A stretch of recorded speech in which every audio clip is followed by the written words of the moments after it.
Yo, what's up, everybody? It's me, Down Weeb here, back with another episode for What If Naruto Was Kryptonian.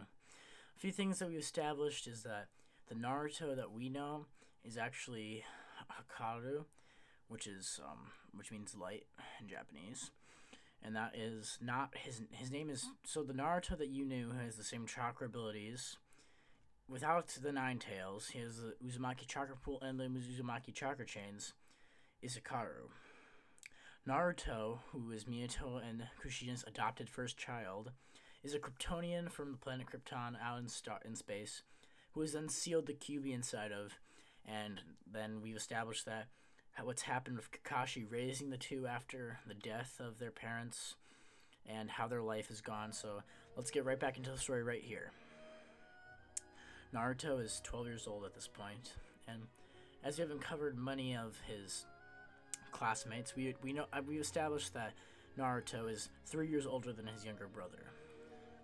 As Naruto walks into class, he sees next to him sitting down the same person he always sees, one of his friends, in fact his best friend, Itachi Uchiha. Naruto sits down next to Itachi and says hi to him. Itachi smiles and waves at him back, and then they smile and laugh and talk about jokes to each other until Iruka comes into the room. Once Iruka gets into the room where he sees the two boys making jokes, he tells Itachi that him and Naruto shouldn't be joking so much and they should be preparing for their final getting exam. Itachi puts his hands on his face and tells him that that's going to be really easy though, and that he has to pass it if he wants Sasuke to be proud of him.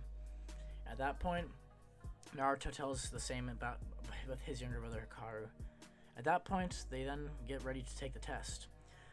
As Iruka puts Itachi in first, he then successfully makes several different clones in different positions as well.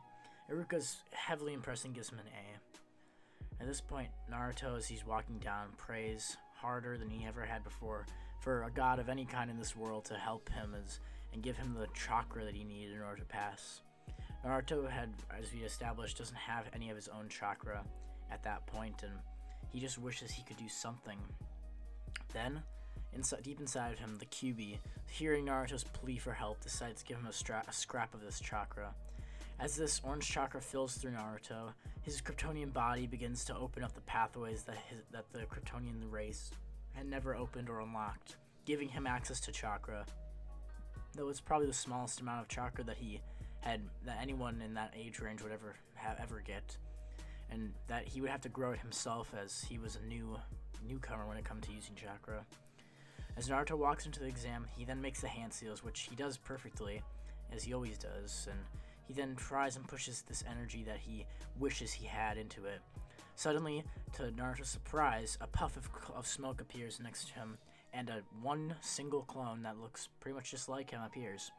Naruto cheers and laughs as his blonde hair and blue eyes sparkle. He flies through the air and he flies up above the classroom and lands, telling Iruka that he did it.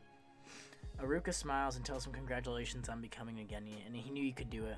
He's always been such a hard worker in class, and he knew that one day he would eventually get to master his chakra, and it appears that today was just such an occasion. He hands Naruto his ninja headband and tells him that he did an amazing job. He then gives a hug to Naruto, who squeezes a little too tightly and Iruka's eyes begin to pop out of his head. He tells Naruto to stop, and Naruto says sorry and laughs while touching his hair.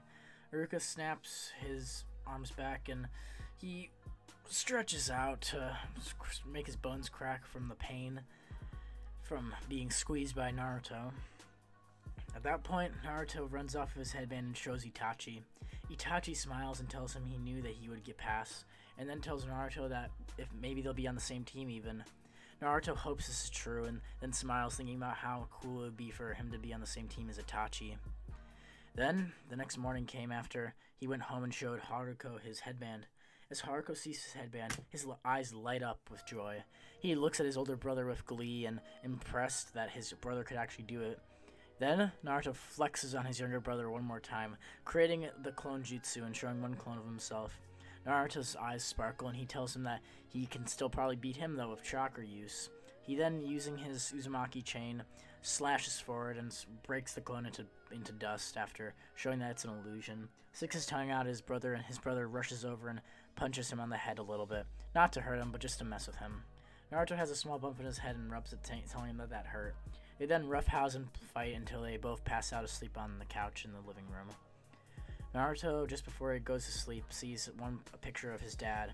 He thinks of Minato and his father and tells him that he's going to become a ninja now, and he's going to do just like Mom said and protect his younger brother and the Leaf Village for him since he's gone. As he wakes up the next morning, he realizes that he's a few minutes late, makes food for him and his brother, and tells him he'll be out. Naruto gets up and then rushes out of the house. Haruko gets out of his sleeping position and then walks over to the kitchen, hoping to have some morning ramen. Instead, to his surprise and somewhat delight and misfortune, as he always loves ramen and his brother makes really good ramen, he then sees that there's bacon, eggs, and a toast with messily handwriting of jam all squished over it. This makes Naruto's face gag a little as he wanted some ramen, but he decides it was sweet that his brother made something for him and he eats it happily, thinking that his brother is the only one who, besides himself, understands him truly. At that point, Naruto is running towards the academy and makes it just in time, as he wraps the headband around his face and the girls see Naruto with his ninja headband. Naruto and Itachi are both the top students in strength and sparring-wise, and we have a small flashback to a few years before in the academy. Itachi, destroying the rest of the Genin with pretty much little to no effort, then sees Naruto. Naruto standing there, smiles, and tells him to dodge this one with his Sharingan of his. He blasts out of his 7-8-year-old eyes like an electricity? What kind of jutsu is this, Itachi wonders, as Naruto uses his laser eyes from being a Kryptonian and blasts them at Itachi. Not trying to hurt him, but just to show him that he's strong too and he shouldn't be so full of himself. Itachi dodges out of the way and tries to copy the jutsu with his Sharingan. Nothing happens, and he thinks that this kid might have some skills up his sleeve. Naruto then, who's flying in the air, is avoiding Itachi, and Itachi can't see him. Then he appears behind Itachi, and Itachi hears the slightest movements of wind. He then turns around the kunai and slashes where Naruto was standing. As the kunai slashes into Naruto's shoulder, nothing happens. The kunai shatters on Naruto's hardcore muscles and abs. He then looks at Itachi, picks him up, and then flies up into the sky, and then says if he gives up, then he won't drop him. Itachi, who's crazy nervous and also amazed that this kid can fly, then tells him to stop and that he gives up. This is the first time Uchiha has ever given up in a fight, or ever lost in a fight, in fact. Not since, he'd ever lost to his father when they were sparring at home. Naruto then flies back to the ground and drops Itachi. He then tells him that they should be friends and that he's strong. They then fist bump, and that's from that day on where they were friends. Naruto, who is sitting by Itachi in the classroom on the new day, is then amazingly he hears that him, Itachi, and another person from the Genin team named Yuki are apparently on the same team. So that's it, Naruto thinks. Naruto Uzumaki, you, and Itachi Uchiha, and Yuki Hyuga are on the same team. We're calling your team Team 9. Team 9 then gets up and they head out to meet who their Jonin leader is. As he stands there leaning against a tree, Itachi's eyes glimmer and he smiles, a faint smile of joy. There stands above them their older upperclassmen, as well as the Jonin of a hidden village in the leaves, Shisui Uchiha. Shisui then smiles and tells him that he specifically asked to have this team assembled for him from the third Hokage himself, who had thankfully obliged. Itachi runs forward and gives a big hug to Shisui, who's like an older brother to him, and jumps around telling him that he's so excited that they're all on the same team. Shisui tells him that's enough and that they should head to the roof to discuss their futures. As they climb up, Itachi's excited about talking to Shisui, who he's always admired so much, as well as Naruto, who's been wanting to talk to Shisui after seeing his teleportation techniques, he thinks he's amazing. Yuki, who's blushing as she sees Naruto, who's always been strong and actually helped with his brother, saved her younger sister a long time ago. At that point, Naruto waves to Yuki and says hello to her. She smiles and says hello back in a calm, soft voice. Shisui then interrupts the two people talking and says, "Ahem. You three are going to tell me what your ambitions are, why you want to become ninja, what are your likes and what are your dislikes." Itachi smiles and says that he'll go first. He says that he likes peace and hates war, and that he wants to become a ninja so he can protect his younger brother Sasuke, who is probably the most precious person ever to him, and he doesn't want anyone to ever let his younger brother to get hurt. He says he's going to become strong and powerful and bring honor to the Uchiha clan. Shisui nods and tells him that's a very good dream, and then asks Naruto what his dream is. Naruto then blushes slightly and says that his dream is to become the Hokage, like his father before him, Minato, the 4th Hokage. At that point, Shisui's eyebrow goes up, as he just made such a proclaimed bold statement. He then stammers as he talks that his father always protected everyone in the Leaf from what he remembered, and he was a strong, capable ninja. He just wants to bring honor to his family and show that his father and mother weren't wrong with leaving their younger son in his care, and that he's going to prove to his parents that they made the right decision. He then looks back to Shisui, and Shisui nods, understanding where Naruto's coming from. He then turns to Yuki Hyuga, who then explains that even though she isn't the head of the house due to her Byakugan not activating for quite a while until she was in the academy at that point already, she has, however, been labeled as one of the side branch. She pulls back her headband and shows that on her headband, under the knee, she has a small marking just like what we know Ninja Hyuga's to be. She then explains that her younger sister Hinata is very precious to her, and that saving her and taking care of her as well as the rest of her family is her main priority. Her father has always been kind to her, and she wants to pay it back to the Hyuga clan and make their clan greater than it's ever been before. She smiles and her eyes close into a cat-like smile as her raven black hair curls around her shoulder.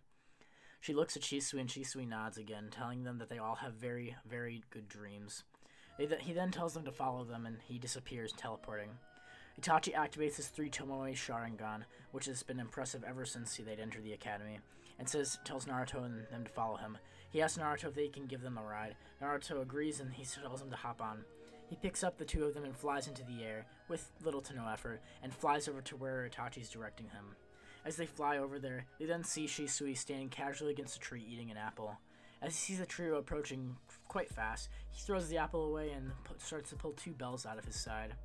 He smiles and looks at the 2, and all 3 of them at the Team 9, and tells them that their team is going to have to get these bells from him if they want to pass the exam and become Genin.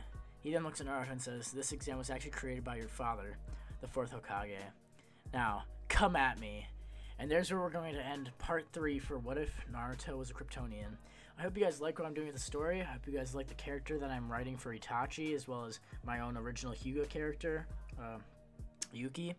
And I hope you like where the Naruto story is going. So thank you guys so much. I'll be covering, the next part will probably be covering Haruko and like what he's going through with Sasuke, as we both know that Haruko as well as Sasuke are actually going to not be the reincarnates of Indra and Ashura, as we know that Naruto, this one, the Kryptonian, is the reincarnation of Ashura, and Itachi Uchiha is the reincarnation of Indra. If you guys want to see more, make sure to hit the like button, comment, subscribe, and I'll see you guys in the Discord later if you want to play some Mafia.